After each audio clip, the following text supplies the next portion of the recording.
mbola tsy tamane zaho aty de tena nezaka nanao zay vy raha miampifaly anao de fa ezaka efa ela efa mba nezaka no tiavinao fa tsy haiko bika avesa endrika no alanao ka mialatsinja za tsy manambola sady tsy manakarena de ny fa andrako ve ny ataonao faleme azafady aminao magaly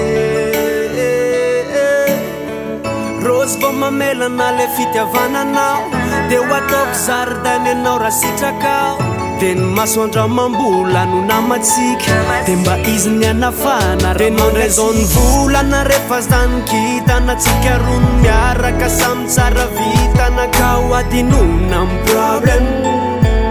adinona m problem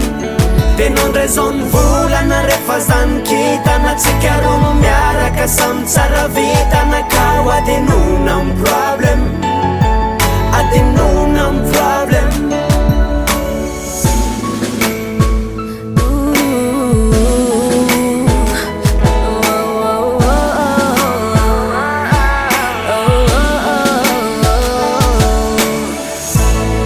ekena fanbolangeny malela